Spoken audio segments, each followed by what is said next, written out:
Hello and welcome to the final video, the second and final video on our electrochemistry unit. Today we are looking at using oxidation numbers and naming conventions, where our lesson objective is to use oxidation numbers to determine oxidizing and reducing agents, understand naming conventions and to balance chemical equations, and just the one learning outcome that we'll be addressing. So we're picking up right where we left off from the previous video, where we were looking at the idea of redox reactions and what oxidation and reduction is in terms of electron transfer, where those electrons are going. So we had our acronym OILRIG that very easily tells us that oxidation is loss of electrons, reduction is gain of electrons. And then right at the end we looked at oxidation numbers and how we can work out oxidation numbers to very easily identify if we've lost or gained electrons. So we're picking up from that. We're going to do a lot of useful things with these oxidation numbers. So we looked at the end, we looked at OILRIG and oxidation numbers. Let's consider what will happen to the oxidation number in the following scenarios. So if a species is oxidized or if a species is reduced. If we look at the example that we looked at a lot in the previous video, which was the oxidation of magnesium. So I got 2 magnesium plus O2 forming magnesium oxide, 2 of those. So we had a whole bunch of rules that we can use to determine the oxidation state of a specific element.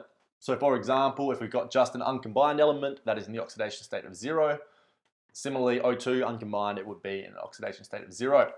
With our ions, they're simply the charge that the ion has. So this would be +2, this would be -2. And we had the conservation of charge, so the charge on the reactants and the charge, overall charge on the products need to equal each other.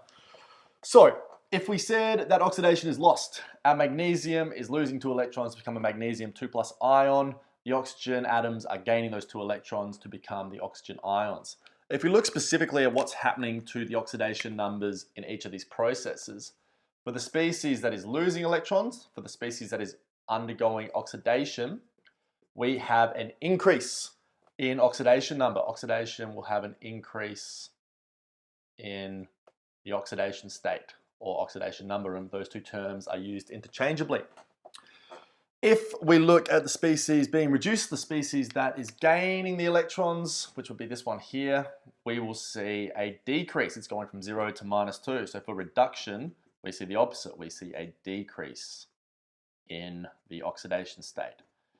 And I mean, that makes sense, doesn't it? If the magnesium is losing the electrons, if it's being oxidized, it's losing the electrons, so it's going to have more positive charge. So we're going to see the oxidation number become more positive because we've lost negative electrons.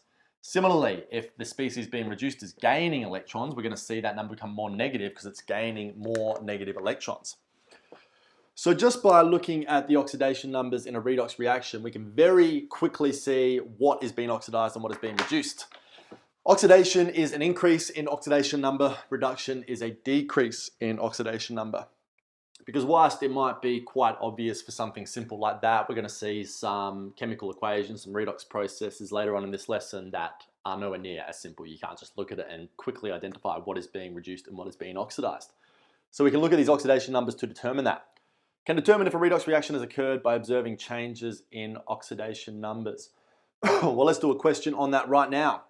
Use oxidation numbers to determine what species is being oxidized and what species is being reduced in the following reaction. If you're having a go, pause it now and give it a red hot try, and you can check the answer when you resume. So first thing we'll do is we'll write out the equation that we've got. So we've got SN, tin plus nitric acid, 4HNO3 is going to SnO2 plus 4NO2 plus water plus H2O. Okay, so we want to identify what's being oxidized and identify what is being reduced. So we can go through, use the rules that we looked at in the last video to determine the oxidation number for each of these. So this SN tin is just 0. That is an uncombined element. Let's look over here. We have a H, an N, and an O. Our H is going to be +1 because it's not a hydride. Our oxygen is going to be -2 because there's no exceptions to that oxygen rule there. This has an overall charge of 0. It's a neutral compound. So if I've got 3 lots of -2, it's going to be -6. I got 1, so that's going to be -5. So our nitrogen here needs to be in the +5 state like that. Because +1 + 5 is +6, -2 times 3 is -6, +6 minus 6 gives us a charge of 0. Lovely, let's have a look what's going on over here. Oxygen is going to be -2. There's 2 of them, so -4. This is neutral, so the tin has to be +4. Over here, our oxygen is going to be -2. 2 times -2 is -4, so this has to be +4 in order for it to be neutral. Over here, +1 for water, -2 for oxygen. Excellent, we've got all the oxidation numbers, all the oxidation states of each of those. Now we've got to identify what ones are changing. This atom is going from a 0 to a +4. We are seeing an increase in oxidation numbers. An increase in oxidation number means that the species is being oxidized. Oxidation is an increase in oxidation number. That's because it's losing electrons, so it's becoming more positive. So this is our oxidation process here. And then we've got to look for the species that is being reduced. We have hydrogen +1 is staying, hydrogen +1 over there, that's not being reduced or oxidized. -2 for the oxygen, -2 for the oxygen, that's not being reduced or oxidized. It is the nitrogen, it's going from +5 to +4. So we're seeing a decrease in oxidation number here. It's getting more electrons. It is reduction. So remember, redox reactions, we always have to have one species that's being oxidized, one species that's being reduced, because the electrons that are lost in the oxidation are the electrons that are being gained in the reduction. You can't just pluck your electrons from out of nowhere. So we can quite simply determine what's been oxidized and what's been reduced in an equation in a redox reaction where it's not that obvious. Let's check the answer. Hopefully we've got it right. So Sn is 0, +5 for the nitrogen, +4 for the Sn over here, +4 for the nitrogen over there. So we have oxidation of this species and reduction of the nitrogen species. All right, let's introduce a little bit more of some terminology in this unit. This concept of oxidizing agents and reducing agents. What have we looked at before? A reduction and oxidation need to occur simultaneously for a redox reaction to happen. Because the electrons that are lost by the species being oxidized are the electrons that are being gained by the species being reduced. So you can't have one of these processes without the other. Therefore, the species being reduced is causing the oxidation of the oxidized species and vice versa. Let's have a think about this. We refer to these as agents. We have an oxidizing agent and we have a reducing agent. So an oxidizing agent, a reactant that increases the oxidation state and removes the electrons from another reactant. So it itself is the one that is being reduced. Let's have a look at this with our example over here. The species that is being reduced, this is the species that is gaining the electrons. It's going from +5 to +4. So if this is being reduced, this is what's causing the oxidation. This is what's taking the electrons from the species that is losing them. So this is being reduced. So this is the agent for the oxidizing. So this is the oxidizing agent. Similarly, we can think in terms of the oxidation. This is the species that is losing electrons. So this is what's causing the reduced species to gain the electrons. So this is causing, this thing that's been oxidized is causing the reduction. So it's an agent of the reduction. It's a reducing agent. You can think sort of a analogous thing to that where you hear agents in everyday life. You might have like a real estate agent. So a real estate agent is providing the real estate, the property, for someone else. Yeah, so it has property and it's giving the property to someone else. It is an agent for the real estate, or an insurance agent. They're providing the insurance for someone else. It's the same thing over here where you've got the thing that's being oxidized. This is providing the electrons for the thing that is being reduced. So this is what's causing the reduction. This is the reducing agent. And then the same definition flopped the other way around for oxidizing agent. It's a bit, I mean, this terminology, it's all very similar. So you do have to practice a lot, you know, learn these definitions, write them out and stuff like that. But if you just sort of sit and kind of just think logically about it, they do make sense. So the oxidizing agent, the reactant that increases the oxidation state and removes the electrons from another reactant. So if it's removing the electrons from another reactant, it's gaining the electrons. So it itself is reduced. it is the agent for the oxidation that's occurring in the other species. And then reducing agent is the flip of that. A reactant that decreases the oxidation state and adds electrons to another reactant. So you might guess it itself is being oxidized. All right, let's have a look at reducing agents in the following reactions. I'll come back over here and get the whiteboard. So to find the oxidizing agent, you've got to find the one that's being reduced. To find the reducing agent, you've got to find the one that is being oxidized. So this classic reaction we've looked at a whole bunch of times. 2Mg plus O2 goes to 2MgO. So we said before that the metal is going from 0 to +2. So this is the species that is undergoing oxidation. If this is the species that is undergoing oxidation, it means that magnesium is the reducing agent. So if this is undergoing oxidation, it's losing the electrons, which is causing the other species to gain the electrons. Reduction is gain, so it's the agent for reduction. What about the other one that we've got here? As always, pause if you want to have a go at it.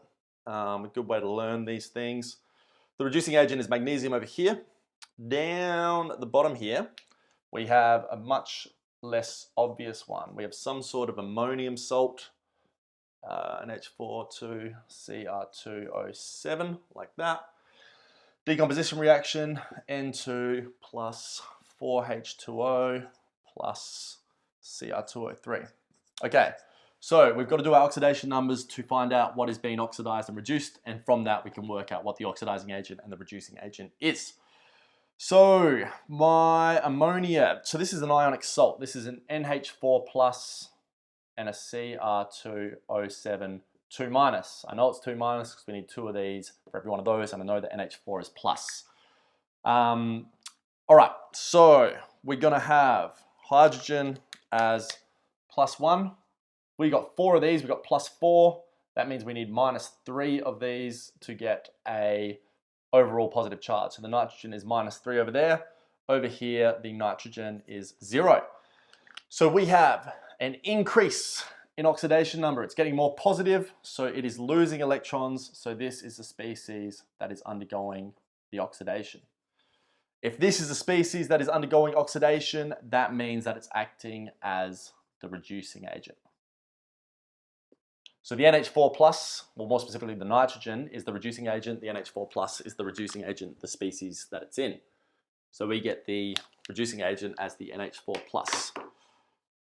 So you can see these oxidation numbers are very useful for getting sort of lots of inference about a redox reaction very quickly without having to do too much strenuous work. Let's keep going through. Let's look at some naming conventions now.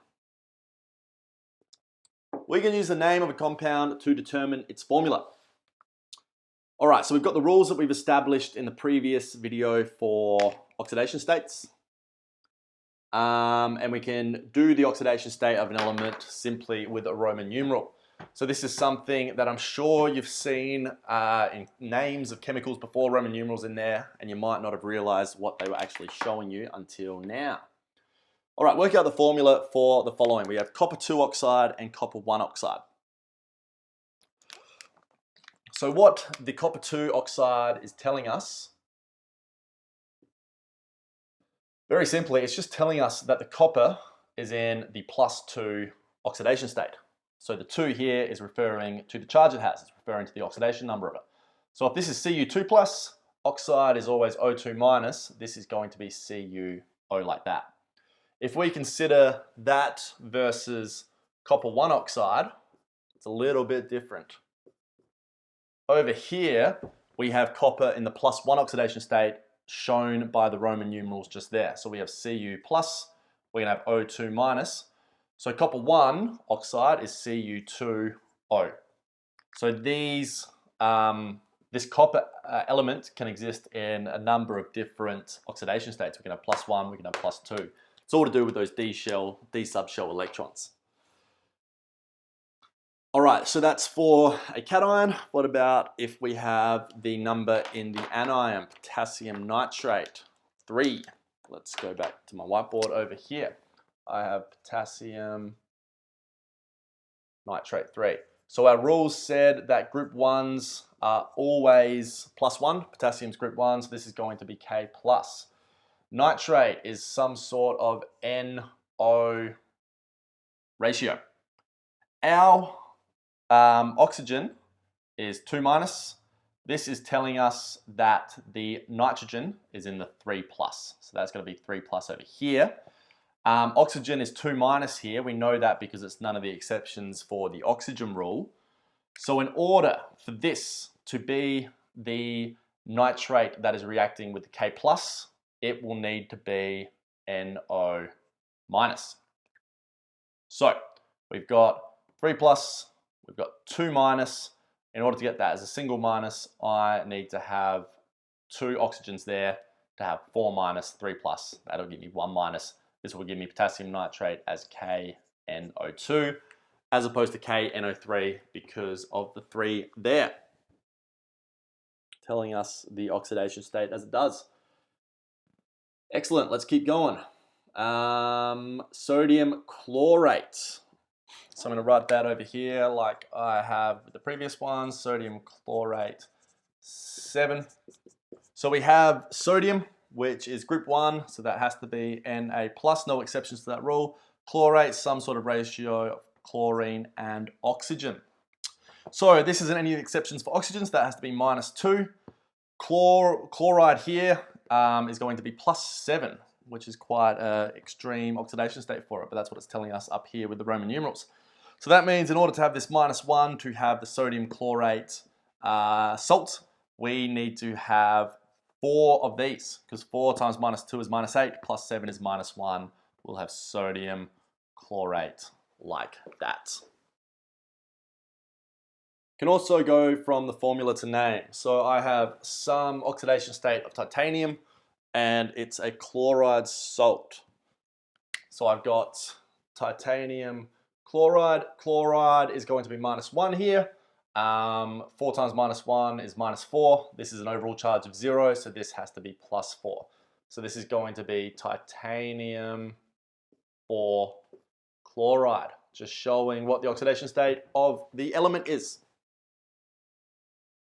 Titanium chloride, sodium ClO3 would be sodium chlorate 5. Let's have a look at why that is. If I have, what was it? NaClO3. My sodium is always +1, no exceptions to that rule. My oxygen is -2 here. We've got one of those for one of those. So that means that the ClO3 is going to be single minus. -2 times 3 is -6. So I need a +5 to get that to equal -1 to make a balanced ionic compound. So this is going to be sodium, I don't need to write it down, we saw it over here. Sodium chlorate with a 5 showing that oxidation state. One more, sulfate ion. This is one of the times when we have the non-neutral species. What type of sulfate is it? I'm going to write it out again. Oh, my pen's getting real bad. Got to get a new one. SO4 2-, SO4 2-. Oxygen here is going to be -2 because it's none of the exceptions. -2 times 4 is -8. To get that to equal -2, this has to be +6. So this is going to be a sulfate 6 ion. Excellent. Okay, on to the last bit of the lesson and the last bit of the unit actually. Using oxidation numbers to balance equations. So we can use what we know about the oxidation numbers and how oxidation numbers change in a redox reaction to get a balanced chemical equation just by looking at these changes. So there's a few steps that we need to go through first of all. Step 1, write the unbalanced equation. Step 2, identify the oxidation state of each species. Step 3, deduce the change in oxidation states. Step 4, insert coefficients to balance the oxidation state changes.